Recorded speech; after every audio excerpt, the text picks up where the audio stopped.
Suara Budaya Banjar. Suara Budaya Banjar. Suara Budaya Banjar.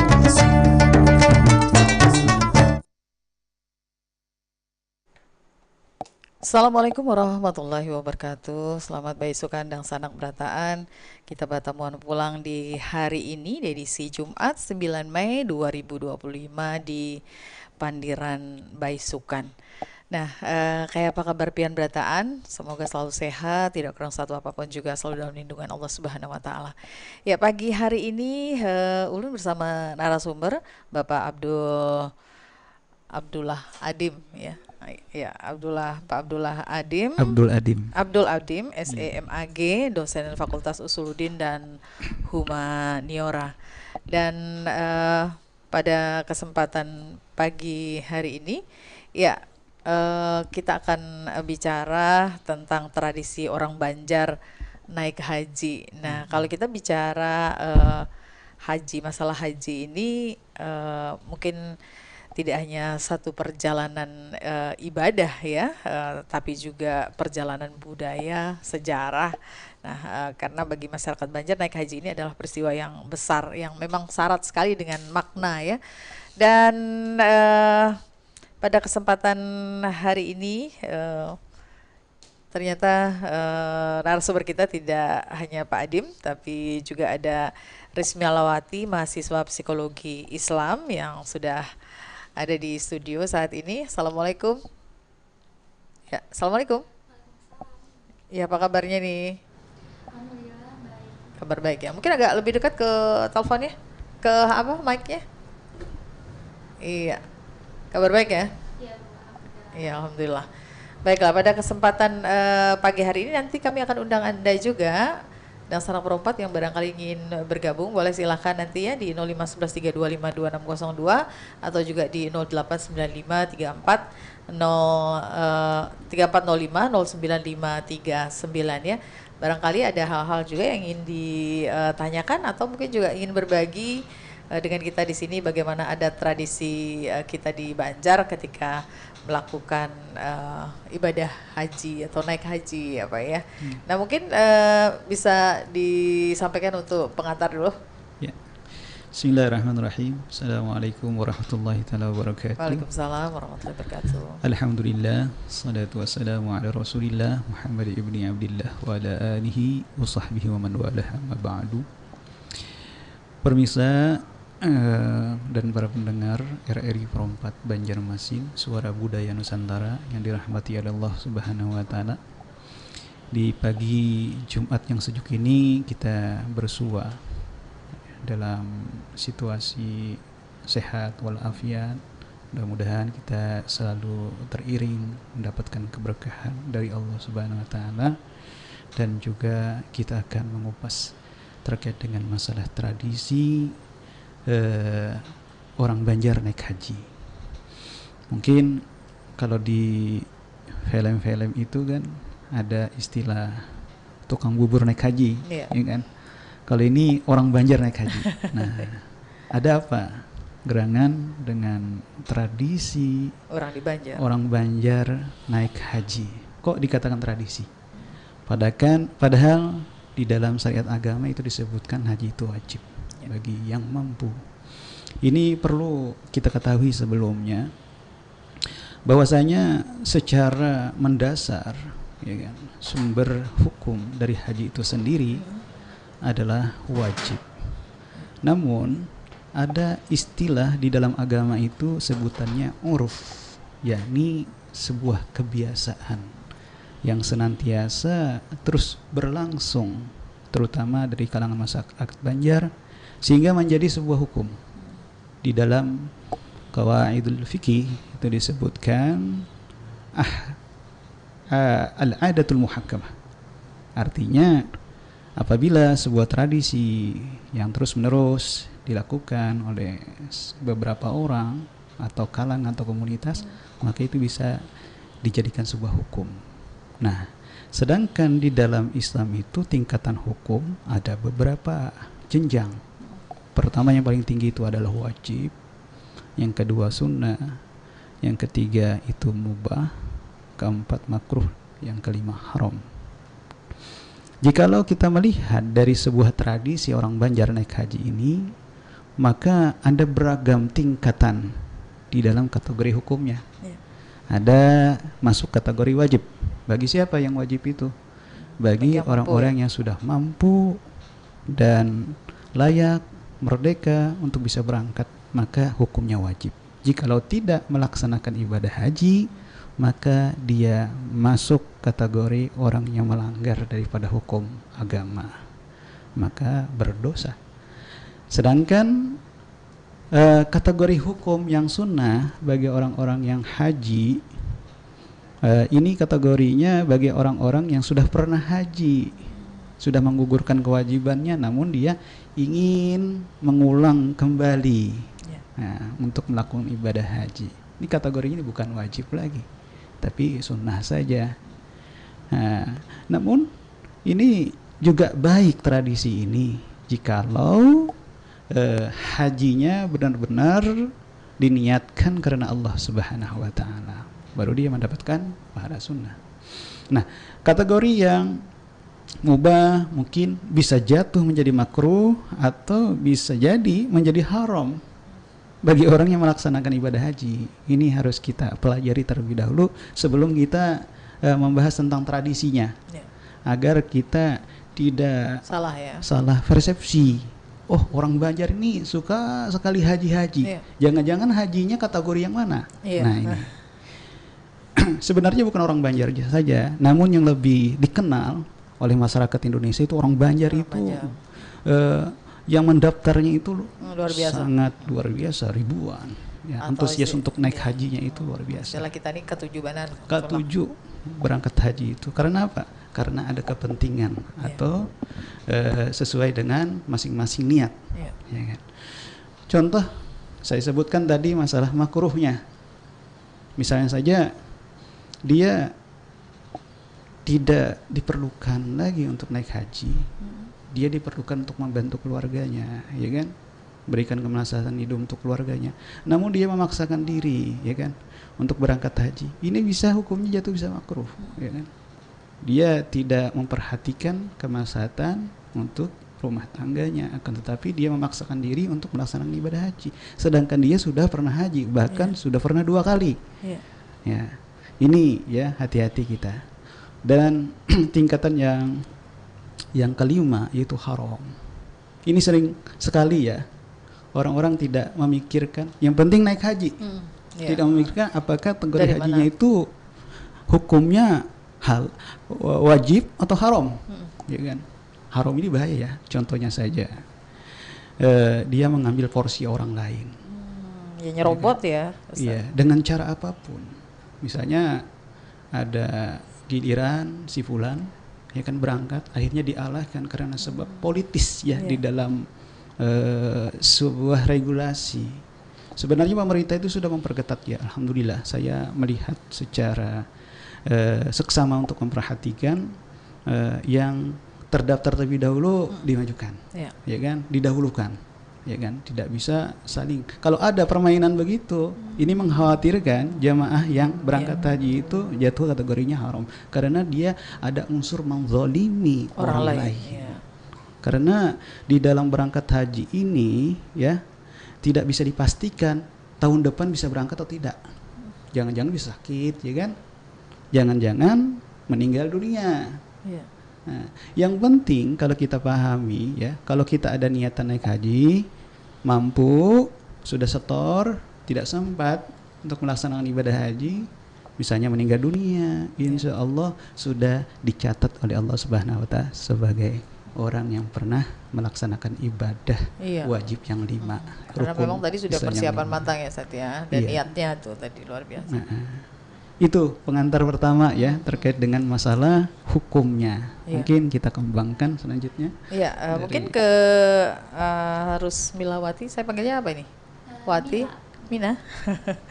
Ya, ini kalau sepengetahuan Dina mungkin dari lingkungan sekitar kita, bagaimana tradisi kita nih orang-orang Banjar yang pergi haji? Kalau dari ulun khususnya karena ulun orang Banjar asli dan termasuk hulu sungai, di lingkungan sekitar ulun itu mungkin banyak orang yang mungkin sudah berumur tapi tetap semangat gitu dan ingin melaksanakan ibadah haji. Dan ada juga yang sudah dari umur belasan tahun sudah didaftarkan untuk haji kan, biar waktunya itu makin tua kan makin kita nggak tahu umur kan, jadi kalaunya di tempat ulun itu kalaunya sudah umur 20-an sudah belasan itu kadang orang tuanya itu sudah mendaftarkan hajinya gitu. Karena kayak si Torik lah haji 2 bulan. Yang ramai itu jadi perbincangan juga. Nah, ini kalau kita masyarakat Banjar ini biasanya memang jauh-jauh hari mempersiapkan diri, tapi mungkin tidak hanya kita di Banjarmasin, tapi di semua tempat wilayah Kalimantan. Memang harus mempersiapkan diri. Ini kaum bubuhan kita ini rela menabung pokoknya. Ya kalau ada nekat jual sawah, berjual apa itu karena kepengen banget sudah tulak haji ini. Memang kayak itu faktanya kita di Banjar ini. Memang di Banjarmasin ini motivasinya tinggi, ya kan.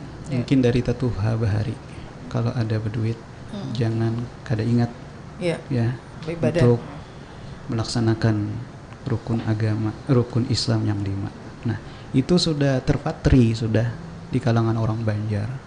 Jadi sesuginya orang kalau belum naik haji belum sugih. Nah, itu tuh seperti sudah melekat dari kalangan orang Banjar. Nah, namun yang uniknya tradisi yang muncul dari kalangan orang Banjar itu ada ritual-ritual khusus seperti kegiatan seremonial terkait dengan berangkat dan pulangnya. Anak berangkat itu ada tradisi yang unik di kalangan orang Banjar. Pertama, orang Banjar itu kalau ingin berangkat haji, dia senantiasa berupaya untuk ziarah ke pakuburan Kuitan. Itu memang utamanya itu dulu kita berizin gitulah kepada Tuhan. Soalnya nanti kalau kita berangkat ke Madinah itu ziarah ke makam Rasul. Nah, kalau kita ziarah ke makam Rasul kada abdul. Kalau kada ziarah ke Kuitan berdahulu. Itu ajaran orang tua Bari. Ini menjadi tradisi sudah. Nah, kadang anak tulak haji aja tapi serombongan sekeluargaan nih biasanya tulangan ziarah. Biasanya yang jauh-jauh pun misalnya rumahnya di Banjar, kota Banjarmasin, Kuitan ada di hulu sungai. Mau kada mau sebelum berangkat harus ziarah. Ini sebuah tradisi yang luar biasa. Masih ingat Kuitan. Kalau bukan karena Kuitan mungkin kita kada tulak haji kada hidup kada ada di dunia ini. Mungkin berkah Kuitan akhirnya kita ada diberikan jalan untuk berangkat haji. Yang kedua, tradisi yang melekat dari orang Banjar itu yaitu sembahyang ke masjid. Nah, ini itu dia mengambil dasar bahwasanya orang yang melakukan perjalanan haji itu dari masjid ke masjid. Dari masjid kita dulu disembahyangi hanya sembahyangnya atau beribadahnya di Masjidil Haram atau di Masjid Nabawi karena beribadah.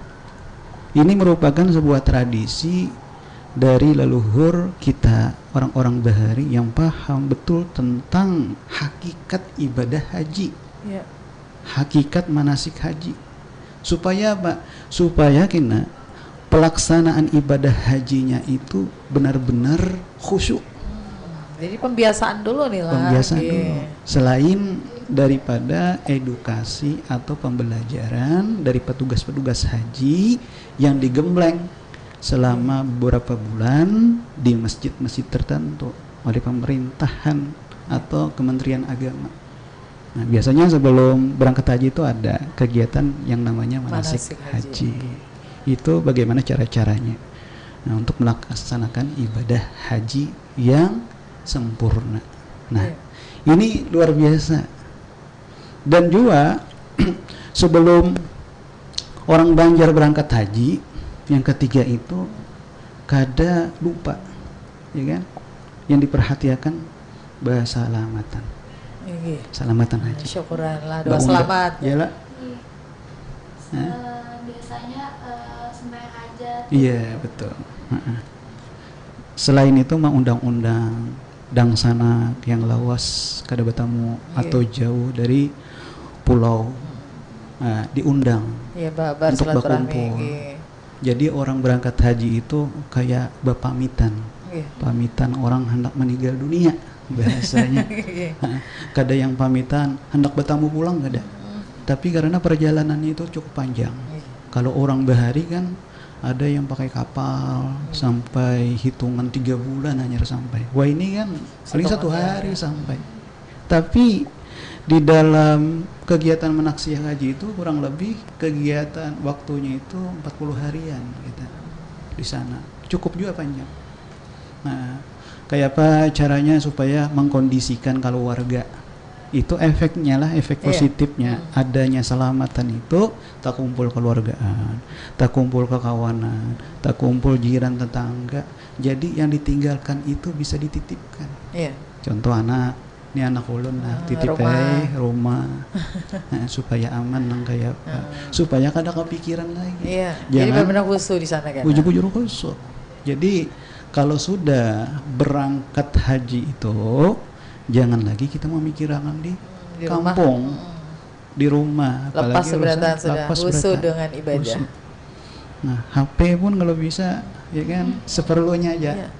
Ini kadang ulun melihat, ya Allah, ada yang main handphone, posting selfie sini, selfie situ. Jadi ritual ibadah hajinya itu kada terpecah jadinya, terpecah konsentrasinya. Jadi kan kategori haji itu pun lah di dalam syariat itu nilainya berbeda-beda. Ada yang sebutannya haji mabrur, ya kan? Yang kedua haji makbul. Nah, yang bahaya itu haji yang ketiga, haji mardut. Mardut itu hajinya ditolak oleh Allah Ta'ala. Jadi rugi duit, rugi waktu, tenaga, semuanya habis. Tapi nilainya kada ada. Karena yang kita kejar sebenarnya naik haji itulah haji mabrurnya itu. Tanda-tanda haji mabrur nang kayak apa? Haji yang bisa mengubah diri kita lebih baik dan lebih ke arah pembaharuan diri. Mungkin kita sebelum berangkat banyak dosa nih. Sampai di sana rontok sudah dosa kita. Balik ke rumah dalam keadaan bersih. Lalu akhirnya tambah semangat ibadahnya. Nah, itu harapannya, Mas. Harapannya. Coba kita terima telepon dulu. Mungkin ada yang ingin bergabung. Kita menyapa. Ya, assalamualaikum. Waalaikumsalam, Burinda. Ya, silakan Pak Abah Sopian. Di Plehari, ya. Assalamualaikum, Pak. Waalaikumsalam warahmatullahi wabarakatuh. Jadi Abah ulun itu saya naik haji 2009. Izin daftar 2006. Jadi 3 tahun kan nunggu tuh. Selama 3 tahun itu izin terus belajar tentang haji itu. Di majelis taklim di mana-mana aja tuh gitu. Mau belajar tentang haji sini terus datang sedikit. Membekali diri tuh Mas Sidin. Iya. Kalau itu habis kebang sih mengaji dulu. Nah, pas keberangkat, itu kan waktu berangkat umur 71 tahun. Nah, jadi keluarga ini maharakan dia aja kepinan apa-apa sudah Tuhan nih. Kalau ada tetangga yang umurnya lebih muda, jauh lebih gagah pada Sidin. Di pasar nih. Kalau kami dia anak ulun tuh mana jagakan abah ulun kayak apa di sana kena dilihat-lihatkan kayak apa Sidin. Sampai dia Mekah kejadiannya sebaliknya. Abah yang menjaga orang itu merawat orang itu. Orang itu garing sakit. Ya abah yang terbalik tidak, abah yang menjaga merawat Sidin. Abah bertelepon ke rumah kan mengesahkan balik jadi Jadi abah tuh sejar hubungan nang menyaksikan benar. Terus tuh kiti nang paling gagah, walaupun sini paling tua, kiti nang paling gagah. Kiti bagi satu sanggup umrah 7 kali. Iya. Haji halus ya lah. Iya. Nah itu luar biasa. Jadi memang hakikat haji itu memang butuh perlu dikaji. Apa yang tersirat di hati. Betul. Pasti terjadi di sana. Iya. Nah itu Ustaz, terima kasih. Assalamualaikum. Waalaikumsalam warahmatullahi wabarakatuh. Jadi usahakan apa tuh yang baik-baik aja pikirannya, niatnya apalah. Mungkin bisa ditanggapi. Bagian daripada tradisi orang Banjar itu, dia kada puas kalau belajar manasik haji sebatas yang diprogramkan oleh Kementerian Agama. Kayaknya harus belajar orang tuan guru. Itu banyak yang belum dapat. Iya, kemana-mana tuh Bang pokoknya supaya dapat ilmu. Karena orang Banjar ini memiliki relasi kuat dengan tokoh agama atau paguruan. Karena dianggap nilai yang bisa meningkatkan semangat untuk beribadah. Contoh ketika dia dalam keadaan lapar, kemudian dia di dalam perjalanan untuk melaksanakan ibadah, ketika dia mengingat gurunya, maka muncullah semangat itu. Ini penting bagi guru. Nah, ujar Bapak tadi bujur belajar ke sana kemari, membekali diri untuk manasik haji ini. Karena ada rahasia-rahasia tersendiri, bukan dari sisi syariat saja, namun dari dunia spiritual. Perjalanan haji itu ada 2 dimensi, lahiriah dan batiniah. Ini yang menjadikan kualitas hajinya itu beda dengan yang biasa-biasa saja. Makanya beruntung ketika seseorang yang melaksanakan ibadah haji dibimbing oleh orang yang memiliki 2 ini. 2 bidang keilmuan, syariat, dan di bidang ilmu tasawuf. Nah itu penting. Nah tentunya terkait dengan ilmu akidah itu juga, masalah teologi, ya kan. Ini penting ya. Dan ini luar biasa. Terkait dengan umroh, sebenarnya itu bagian daripada haji. Orang Banjar menyambatnya haji kecil. Karena kita mendaftar hari ini mungkin 33 tahun baru bisa berangkat. Kira-kira kalau ada kesempatan bisa umroh dulu lah. Supaya kita terasai juga. Yang membedakan tuh di wukufnya aja. Kalau ada wukuf, cuma pelaksanaan ibadah yang lainnya hampir sama. Jadi kalau ada rezeki umroh, ya kan, kada masalah. Nah, selain dari itu, tradisi-tradisi orang Banjar itu, banyak yang menghantar kena. Ya kan? Saparundutan, sarombongan sekampungan.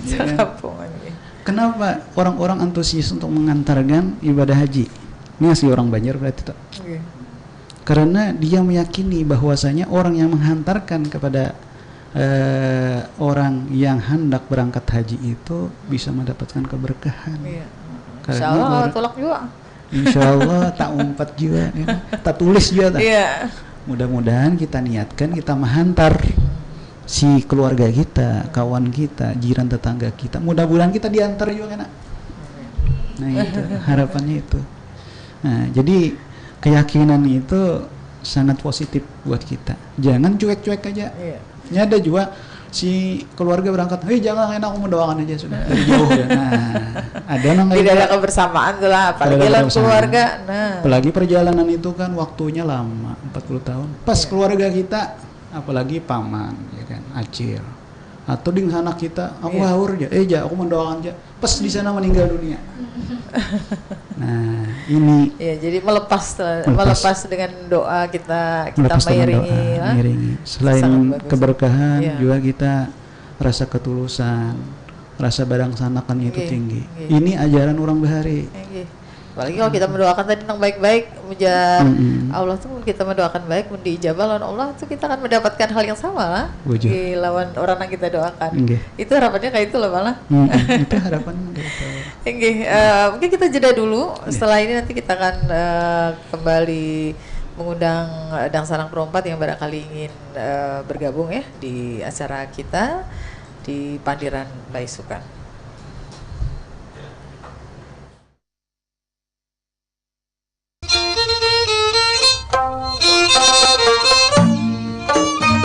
...87,7 dan 105,9 FM. Pro 4, Suara Budaya Banjar.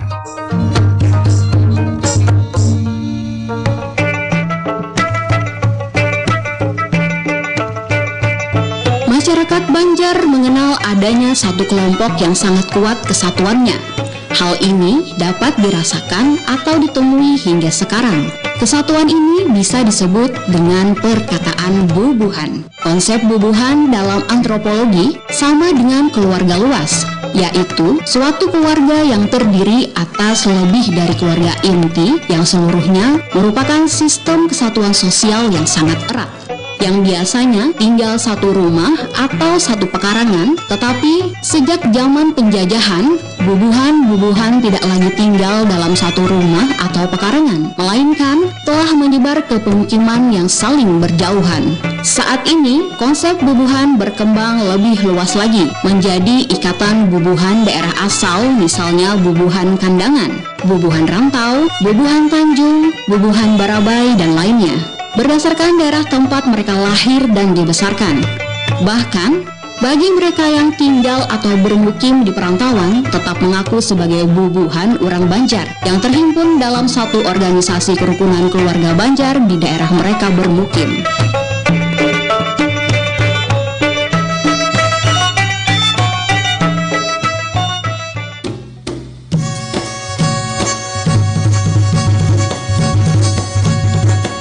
Sahabat budaya, tari Radap Rahayu yang berasal dari Kalimantan Selatan merupakan salah satu tarian yang bersifat ritual bagi masyarakat Banjar. Tarian ini dipercaya sebagai salah satu tari yang berguna untuk menolak bala serta meminta segala kemudahan dan keselamatan. Tari Radap Rahayu sering digelar saat ada pejabat atau tamu besar yang berkunjung ke daerah Kalimantan Selatan. Adapun nama Tari Radap Rahayu ini diambil dari kata adab atau beradab, adab yang berarti bersama-sama. Sedangkan Rahayu berarti kebahagiaan atau kemakmuran. Oleh karena itu, tari ini bisa diartikan kelompok masyarakat yang secara bersama-sama bisa menjaga kebahagiaan dan kemakmuran kehidupan masyarakat tersebut. Pada pertunjukan tari Radap Rahayu, penari yang berjumlah 7 akan menggunakan busana dengan baju layang dan selendang yang melukiskan seorang bidadari.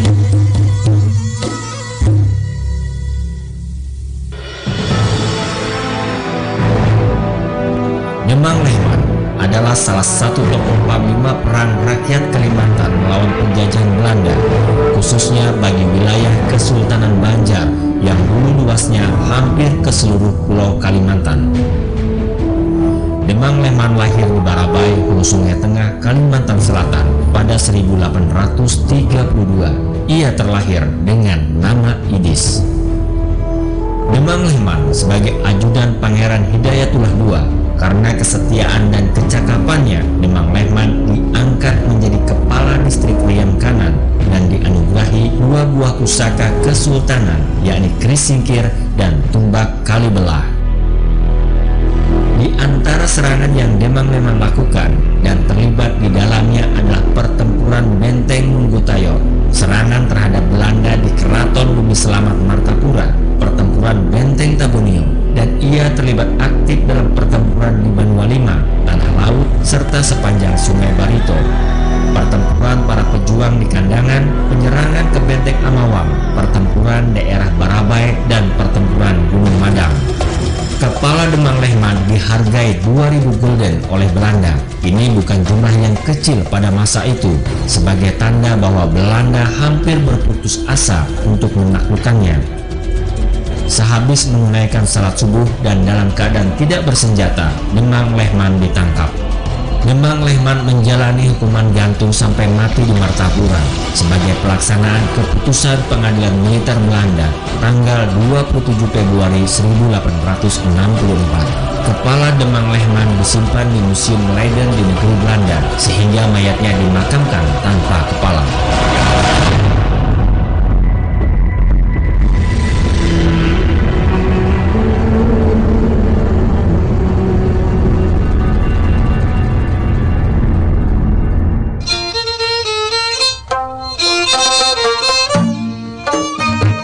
87,7 dan 105,9 FM.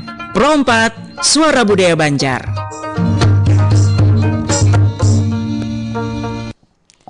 Ya, terima kasih Dang Sanak Perempat yang masih bersama kami di kesempatan pagi hari ini di Pandiran Baisukan. Kita masih bicara tentang tradisi orang Banjar naik haji. Masih bersama dua narasumber kita di kesempatan pagi hari ini. Ada Pak Abdul Adim SEMAG, dosen Fakultas Usuluddin dan Humaniora, serta mahasiswi Psikologi Islam ya, ada Rusmilawati. Ya, silakan untuk Dang Sanak Perempat yang barangkali ingin bergabung bertanya di line telepon kita di 05 11 32 52 602 atau juga di 08 95 3405 0953 9. Ya, kita tunggu. Dan tadi kita sudah bicara banyak tentang bagaimana tradisi orang Banjar yang berangkat naik haji. Di antaranya tadi juga merupakan satu tradisi buat kita ya untuk menghantarkan yang naik haji ini sampai ke asrama haji, sampai ke bandara. Tidak hanya keluarga tapi juga para tetangga. Ini yang membuat sesuatu yang luar biasa mungkin dari orang-orang Banjar. Nah, untuk Ading Nila sendiri nih mungkin punya pengalaman menghantarkan keluarga yang akan berangkat haji. Sepengalaman saya itu mungkin kemarin itu ada orang di kampung saya gitu. Nah, mau perginya itu ada salat hajatan, terus ada kayak selamatan besar-besaran karena yang pergi ini lumayan berada gitu. Jadi kalaunya waktu datangnya itu juga sebelum beberapa jam sebelum datang itu sudah disiapkan. Terus sampai ada kan biasanya ada kayak gerbang dari bunga-bunga gitu nah Pak. Iya. Papan satiping iya gitu. Terus dan karena di sana tuh kan kalau datangnya tuh jalan. Jadi sebelum sampai rumah itu singgah dulu di rumah yang lain gitu. Nah, jadi jalan tuh yang orang datang hajinya tuh terus pakai pakaian melati atau kayak didandani kayak pengantin gitu nah Pak. Jadi orang tuh kayak mengirit dari jauh sampai ke rumah. Terus mengirit di anu kah? Iya, diarak ya. Diiringi lah. Jadi orang tuh kayak himung gitu. Orang hanya datang haji tuh, jadi ada kambang-kambang, ditimbai kambang-kambang melati. Gitu. Biasa dipasangi garpuran ada kaki gitulah. Iya. Kita kayak itulah. Sampai mobil-mobilnya tuh dihiasi lah. Ini di muka di kaca. Iya. Dibuati kambang baciri lah. Ada 10 mobil misalnya menghantar kan. Yang di muka itu yang hendak berangkat nih. Nah, luar biasanya juga ketika perpisahan itu biasanya beragapan kan, betatangisan, melepas kan kita, melepas orang yang mau melaksanakan ibadah haji, ya kan. Mudah-mudahan harapannya selamat mendapatkan haji mabrur. Tentunya juga dari orang-orang yang ditinggalkan untuk bisa bersabar menunggu sambil mendoakan. Biasanya orang-orang yang ditinggalkan itu diberi nasihat oleh para ulama agar jangan putus untuk mendoakan keluarganya yang lagi di tanah suci supaya diberikan kekuatan. Karena perjuangan itu luar biasa. Perjuangan, cuaca atau iklim tidak menentu, ya kan. Kadang kesehatan pun tidak bisa dipastikan. Cukup lelah. Jadi harapannya keluarga itu bisa memberikan energi positif. Dengan cara apa? Berdoa. Salah satu media yang lain yang bisa membantu jamaah haji di sana itu adalah media sedekah. Jadi biasanya nih kalau orang lagi musim haji ini tuan rumah itu maulah makanan-makanan, terutama hari Jumat.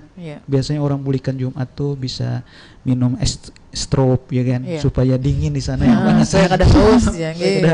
Kemudian dikasih makanan atau wadai supaya di sana ada kelaparan, supaya kuat ibadahnya kuat di sana. Nah, ini keyakinan itu mungkin di luar nalar kita, akan tetapi itu bisa menjadi sebuah keajaiban bagi orang yang meyakini. Karena doa tuh ada doa kan. Semuanya Allah kan yang menentukan. Kita yang meminta, Allah yang akan merealisasikan permintaan kita tersebut, terutama untuk saudara kita, apalagi kuitan yang berangkat. Kita berharap benar, jangan bermaksiat kita.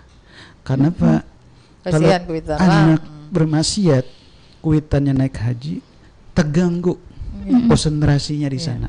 Sama Bu Ai kalau orang meninggal dunia, ya kan? Kuitan bahagia atau tersiksa itu tergantung anak yang hidup. Kalau kelakuannya baik, kuitan di dalam kubur nyaman. Sama orang berangkat haji. Kalaunya kelakuan anak ini soleh atau solehah, maka nyaman benarnya melaksanakan lancar, tantangan, rintangan itu akan terlewati dengan mudah. Dan insya Allah bulik dalam keadaan bahagia. Nah, itu harapan daripada tradisi-tradisi yang dilakukan oleh orang-orang Banjar. Nah, salah satu yang membahagiakan tadi siapa? Mahasiswi kita ini, saudari Rusmilawati. Itu menggambarkan betapa luar biasanya orang yang mampu naik haji. Kita aja begilir ya lah. Ibaratnya menunggu-nunggu antriannya tuh lawas benar. Ini sawat bisa. Kita kapan, ya kan? Akhirnya kedatangan orang haji itu wajar, bukan berlebih-lebihan. Ada juga buah yang kada sependapat, wajar. Kayak diagung-agungkan, kena sirik ya. Bukan nang kayak itu. Rasa kegembiraan kita, rasa syukur artinya mengungkapkan rasa kesyukuran kita kepada Allah Subhanahu wa taala. Lalu himong hati. Apapun kalau sudah himong akan terungkapkan dengan berbagai macam aktivitas. Salah satunya akan diulahkan gerbang haji. Biasanya gitu, menyambut. Di muka komplek. Komplek bertulisan. Selamat itu datang. Bukan dari kalangan keluarga aja, tapi dari kalangan jiran tetangga. Itu ikut-ikutan bahagia. Oh siap, babila haji, bila bulik, betakun tetangga kan. Oh seminggu lagi, sadang sudah maulah. Papan sakiping, digesan di muara komplek. Nah, jadi di situ ada apa nih, kain putih dibentangkan dari gerbang itu sampai ke rumah. Luar biasa banget. Ingat ulun waktu mama ulun dari waktu bulik dari haji. Tapi pindah ini kan tapi ada lah kayak itu. Nah, ini ada pergeseran tradisi. Mungkin generasi Z, ya kan? Sekarang Gen Z ya. Itu mulai meninggalkan ya kan tradisi-tradisi yang unik dari kalangan orang Banjar. Padahal bagus tuh lah. Padahal bagus. Ini kekayaan budaya yang dimiliki oleh orang Banjar, ya kan, budaya yang harus dipertahankan sebenarnya. Namun seiring berkembangnya era modernisasi ini tergeruslah oleh aktivitas media sosial. Biasa-biasa saja. Jadi kesibukannya tuh lebih kepada ini pikiran-pikiran, lalu hal-hal yang sifatnya turun, ya kan, di lapangan itu tidak terpikirkan lagi. Yang penting selesai sampai di rumah ya sudah biasa-biasa saja. Itu juga gak apa-apa juga jar. Banyak aja aja. Tapi paling kadang mungkin mulai dari muka rumah halaman aja gini dulu lah. Yang lebih parahnya menghilangkan tradisi itu. Yang lebih parahnya lagi, seolah-olah tidak menghargai ya kan tradisi orang-orang Bahari yang sangat unik, bagusnya, eloknya, ya kan, seolah-olah itu hilang begitu saja. Nah, apalagi membawa nama-nama atas agama, ya kan, kadada di dalam Al-Quran ya, kadada di dalam hadis. Nah ini beda. Padahal budaya kita tuh agama kita masuknya juga mulai lewat budaya lah dulu zaman Barito pada salah tuh sejarahnya seperti itu. Kan agama itu diatur ada 3 hukum yang harus kita pahami. Ada yang disebut dengan hukum akal, ya kan? Itu kajiannya arahnya kepada pemahaman tauhid. Kemudian ada disebut dengan hukum syariah, ya kan? Itu aturan di dalam ibadah, muamalah, munakahat, ya kan, berbagai macam, ya kan, disiplin ilmu fikih. Kemudian ada yang disebut dengan hukum adat. Hukum adat itu tidak bisa ditinggalkan, ya kan, karena dia munculnya dari masyarakat. Jadi lahirnya itu dengan sendirinya dan berbeda-beda adat yang satu dengan adat komunitas yang lainnya. Nah, ini kadang tidak dipahami. Saklek di syariat, ya kan? Saklek di syariat, namun tidak memunculkan hukum adat. Sebenarnya hukum adat itu dia bisa diselaraskan dengan hukum syariah. Asal tidak berbenturan. Iya, berbenturan dengan agama kita itu. Bahkan dulu kan Wali Songo saja kan, dia pakai gamelan, ya kan? Itu untuk apa? Untuk media dakwah. Di situ kan kalau kita orang haji itu ya Bu ya, ketika datangnya itu diarak ya kan, pakai salawat, pakai baras kuning, ada duitnya kan, kayak pengantin juga. Kayak pengantin Ahmad Rami. Orang-orang di luar Muslim melihat, oh unik ya Islam itu. Padahal di dalam syariat tidak ada aturan itu. Namun berkembangnya syariat melalui hukum adat itu menjadi syiar-syiar agama. Ini yang harus dikembangkan. Makanya Islam itu berkembang itu dari situ. Coba pernah pergi masjid itu kan beda-beda bangunannya, macam-macam. Nah, kalau ada nih persi masjid yang kayak Rasulullah nang ini kada boleh. Mungkin agama kita begitu-begitu saja. Nah, ini mungkin harus memiliki pandangan yang luas, ya kan. Masih banyak lagi tradisi-tradisi yang harus kita ketahui sebagai wadah untuk bisa merenungi, ya kan, untuk memanfaatkan agar kebahagiaan di dalam beragama itu kita dapatkan. Jangan sampai beragama kita akhirnya menjadi terbatasi dengan hal-hal yang tidak sejalan dengan agama. Nah, ini tidak mesti, ya kan? Sebenarnya agama itu ada batasan tersendiri, namun tidak membatasi adat kebiasaan yang tidak berbenturan dengan agama. Nah, saya kita bisa menerima seperti itu ya. Ini kekayaan budaya kita yang memang yang ada di masyarakat patut kita. Betul, ya. Betul. Dipertahankan. Tapi ya itu seperti yang Bapak bilang tadi bahwa mulai tergerus sedikit demi sedikit ya. Nah, ini sebenarnya tugas kita semua ya untuk bisa tetap mempertahankan mau kada menggawi itu aja. Misalnya lagi ngaji kita mau kada kadang itu sudah jadul. Zaman dulu itu sekarang waduh usah gitu. Nah itu lemahnya. Jadi untuk tidak ada dukungan ini. Mengimplementasikan tradisi itu di saat ini penuh dengan tantangan. Ada bola seorang ya disambati pulang lah.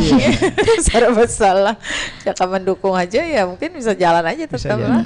Baik, kita sudah di penghujung waktu, mungkin bisa menyampaikan kesimpulan Pak dari apa yang sudah kita perbincangkan. Atau mungkin ada Mila dulu, nanti disambung ke Bapak. Mungkin kalau dari ulun, sebenarnya tradisi itu sangat penting untuk kita lestarikan. Karena asli budaya kita itu juga patut diperlihatkan dengan orang, asalkan jangan bertentangan dengan agama kita. Dan juga lebih bagusnya itu tradisi kita itu sejalan dengan agama yang kita jalani juga. Mungkin dari ulun, kalau bisa dari Bapak.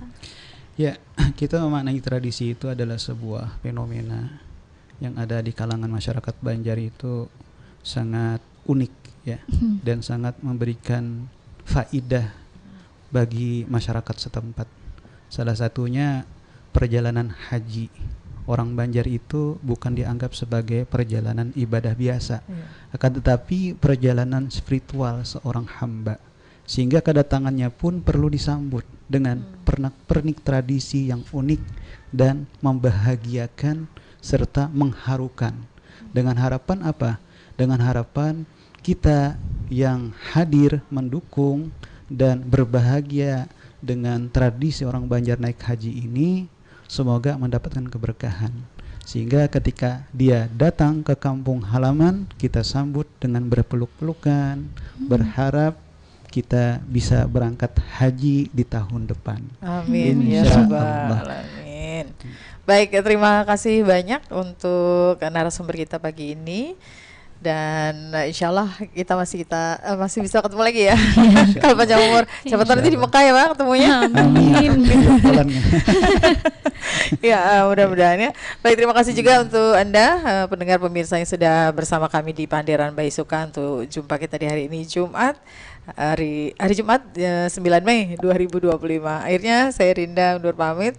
Selamat pagi. Wassalamualaikum warahmatullahi wabarakatuh. Waalaikumsalam warahmatullahi wabarakatuh.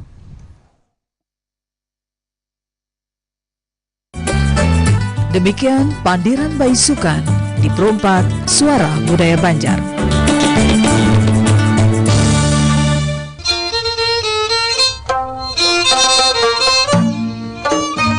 87,7 dan 105,9 FM. Pro 4 Suara Budaya Banjar.